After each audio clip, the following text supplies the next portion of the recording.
Hello, this is Ebonygeek. You're always welcome to join me in expanding your knowledge base. Comments are always welcome, and please subscribe.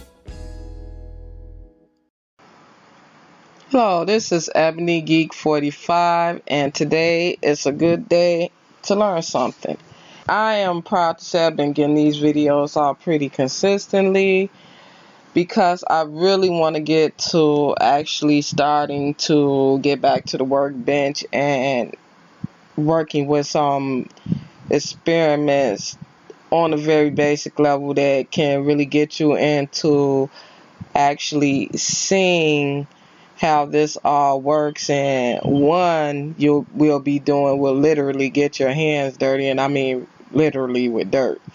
So some pretty interesting stuff is coming up, so don't get bored, don't stop going at it, just follow me on this and we will get to actually doing some pretty interesting stuff. Now, what I want to explain today is loops. Okay, now you have loops in C++. You have your while, your for, and whatever that other one is. So you have loops. It's nothing new. Arduino is actually just using a specific loop. Okay, and it's pretty simple. It just loops what's going on. So when we hook up our microcontroller to, or when we hook up our Uno board in this case, to the Arduino, what it's doing is when you get the LED blink, it's blinking on high for 1 second, which means on, and then it's blinking on low for 1 second, which means off.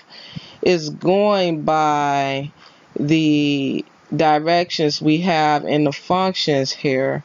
And of course, LED is pretty simple to think of. It's connected to our pin 13 here, and so that's our int for our LED. Well, high is, you would explain it as high meaning on, which would really be the int 1.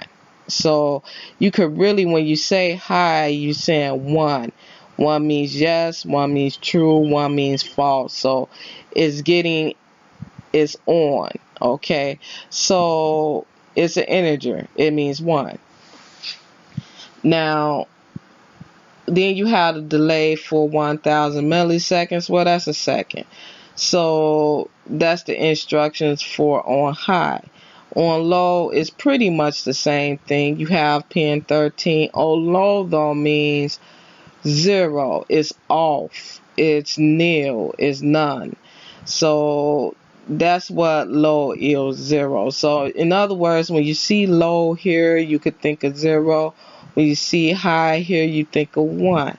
Okay, it's saying it right there, 0 times 0, as you can see here. That's the int expression. It's off. You go to high, it says 0 times 1. That's the int expression. It's on.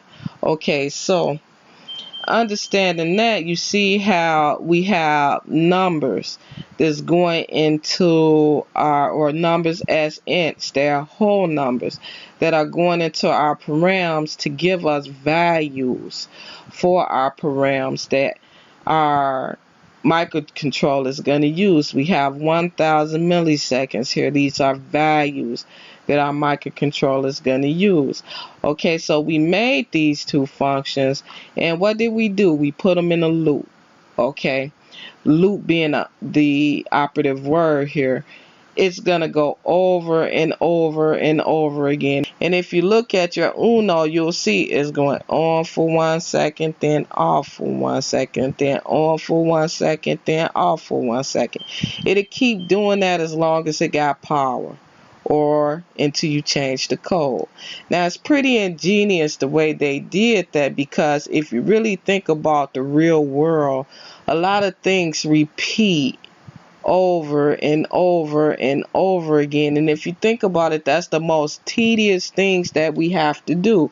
Well, with this microcontroller, if you could figure out a way to program it, then you could throw it in this loop, hook it up to a microcontroller. There you go. A tedious task taken care of. People run companies like that. So this loop is a very important part of the Arduino programming. We're going to get to understanding just how important that is and why it's there. So, I mean, you could really do a lot of different things based on that loop, and we're going to be seeing that pretty soon. So, if you just stick with us, we're going to really start doing some programming. I think after the next 2 tutorials, we're going to get back to the workbench and start with some more basic programs. Follow through with, it's very important, I stress. Follow through with these tutorials as they come, because they're going to build upon each other. As you saw, we did the variables first, that built on top, then we did the functions, that built on top. So we're building up so that the knowledge that we put together, we could apply towards bigger and better things. I would like to say, and this was a very quick one, I understand, but by it being very quick, I want you to understand it's also very important. So have a great rest of your day. Today is a great day to learn something. Happy tinkering, happy coding. I'm Ebonygeek, and I hope that the information provided has been helpful to you. Please remember to subscribe. Happy building and happy coding.